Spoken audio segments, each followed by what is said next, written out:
Google My Business optimization is actually quite straightforward and easy to do if you know what to do. But most people lack confidence when it comes to building their Google My Business listing. Maybe they set it up in the first place, they even verify it, and then they just leave it. And then they wonder why they don't get any inquiries. And actually a lot of it's down to their confidence. They don't really know what to do. They don't really know how to get reviews. They don't really know how to optimize their Google My Business listing.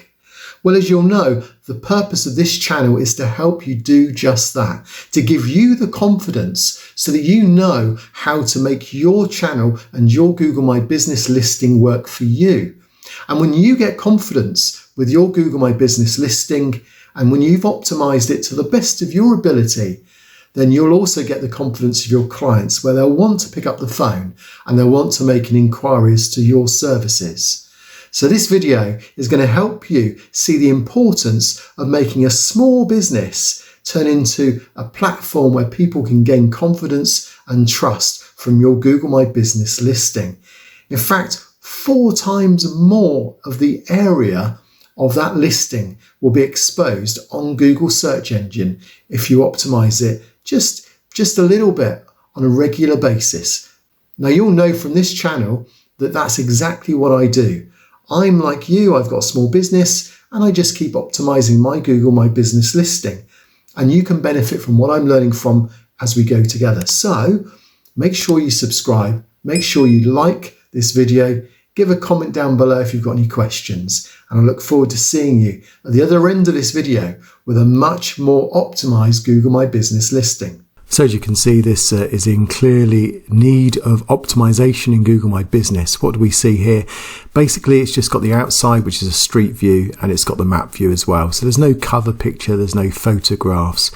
So what does this actually do? Well, people look at this, and if your business looks like this, then basically it's been either put on Google Maps by someone who's just decided to put it on there and they know of your business, or it could just be a case of you've registered the business but you've never gone any further than the verification mode. And so really this video is going to give you the confidence to see what an impact it will have if you do things the right way. Now if you're not confident about your business and how you present it, then it's unlikely that customers that find your business are going to have any more confidence than you have. So it's not likely that you're going to get business with something with this type of presentation. So what it does do, it does give a phone number, it gives an address, it tells the world you're a web designer, it may even go through to your website. But look at the amount of information that's missing and the amount of information that could be added, but you've decided at this stage not to.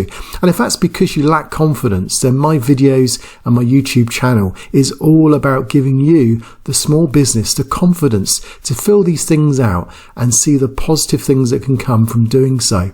So let's just run through a few things then that this is missing. It's not likely to be in business if it carries on without a digital representation through social media. Going forward, businesses, regardless of what type of business they are going to need to have an online presence. That's just generally the way things are going, and COVID has probably sped that up a little. You notice it's a negative presentation because so much information is missing. It's probably doing more harm than good as it stands. It's not going to get trust because there's no reviews. So no one's given it any reviews at all. And it has no real authority because it doesn't really give me any reason to believe that this is a web designer that can do web design and can actually put my business online as well. So there's no authority. It's not engaging. And it just tells me very little about the business. There's no reviews. The information is lacking. Okay, so hopefully you'll see the difference as we then improve the presence of that business. So this is my current business as it stands. And let's just run through a few things then that hopefully are positives that immediately stand out. So you notice the logo is apparent. You can see it 3 times here.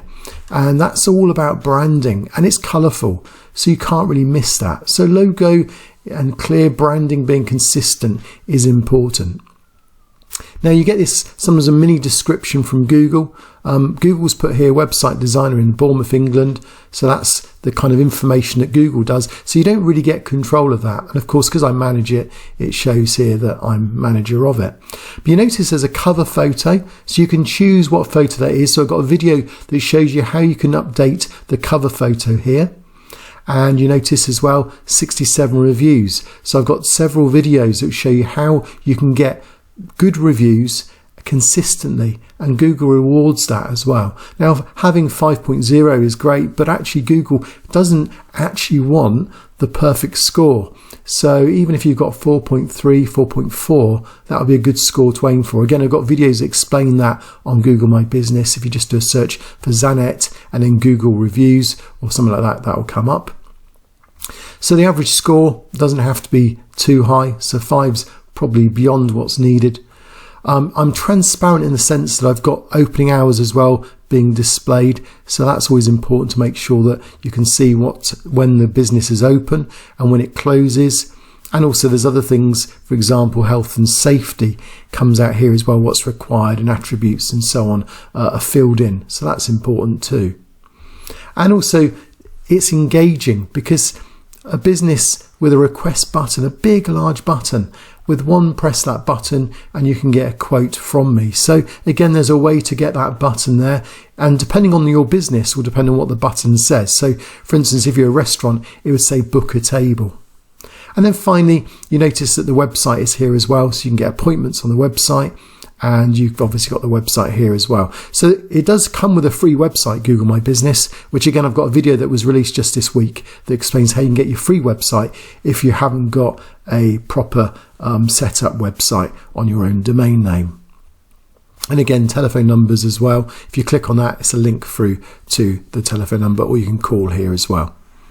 Let's just go a little bit more. So there's a bit more information as well. So as it currently stands, COVID is obviously quite an important part of people's lives with their safety in mind. So having a COVID update, I mean, here I did one day ago. My previous one was just a couple of weeks ago. And again, a consistent update of your COVID situation is important as far as shops are concerned.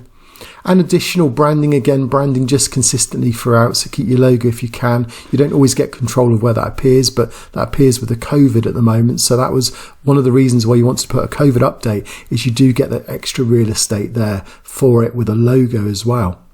And providing a list of your products. Most people don't do this. Maybe it's difficult, but you can package up your products. Got lots of products here. You can give them a logo like I've done here. You can give them price ranges, and you can even categorize them as well, which gives you even more keywords and more ways of getting people to view your products. This whole section here, most people don't do, but categories in products and having products with images and pricing gives you quite a lot of extra clickability. Now moving along, there's other section here about questions and answers. So you can actually ask questions yourself and answer them. If you continuously find that people keep asking the same question, that's a really good way of interacting with your customers. And also, of course, if they ask a question, do make sure you answer it as soon as you can. Now, having additional authorities with your reviews is important as well. So this one comes from Amazon, this one Yale.com, this one Facebook. So again, if you've got some other social media activity going on, Google's picking up on this at the moment. And that's really good if you can get other people reviewing you on these external areas, these external social media platforms. Because what that'll do is that will just build, again, that credibility, that trustworthiness. So if you can do that, that'll be good. Send to your phone, that's consistent on all. So we had that on the one that needed optimizing. But if you want to optimize again, think about the keywords that are being used. If you can get people to use good keywords, so if you ask for a review, don't just ask for a review, but ask if they can give you a bit more information about why they felt that your business was so good, what they found was helpful about it. Then that kind of gives you, again, another way of getting that information across. And again, you can, with your description, you get 750 characters. The first 250 appear here. So just think about, again, what appears here. Is that going to appeal to people that are reading your information? So you want to make sure that's the keywords are mentioned there in your review. So no surprise, I put web designer and then I've put the area as well. So that'd be another thing to do. Again, I've got a whole video that explains the importance of keywords within your description and how to write a good description. So again, search Zanet, and then if you look at Google My Business on YouTube. So we'll just come across to here. In more recent times, I've managed to get YouTube appearing on my Google My Business presence. That's always good. So social media links are really difficult to get on here. Google does it automatically. You just have to be persistent. I did have Instagram on here at one occasion, but I don't use that really as a way of advertising my website, whereas Facebook and LinkedIn and YouTube do. So Google's only really picking up on the profiles that support the business. So if you're consistently updating these with your business information, then you'll find these will gradually get indexed by Google and eventually you'll get them appearing here. So that's a good way to do that. And again, you just want people to consider you as an expert, as an authority, and as trustworthy. Those are the three things. I did a whole video section on EAT, expertise, authority, and trustworthiness. Again, if you haven't seen that video, then you want to check that out. So looking back, hopefully you can see this is about 4 times larger, the information here, than it was on the original setup. And that is only going to have one thing, and that is helping people see that this section here is much richer than the section here that's not filled out. So hopefully after watching this video, you now feel a bit more confident as to why you should start to optimize your Google My Business. And you've seen so many ideas now as to how to go about it. So you're probably still a beginner. And if you're a beginner, then you may want to then enjoy all the videos that I've ever done that are for beginners. So I've put together a playlist specially for you today that you can follow. So if you want to follow that playlist, then head over to here and I'll see you there. But if you want to just learn a bit more about how Google My Business works for dummies, then you'll enjoy this video and I'll see you there.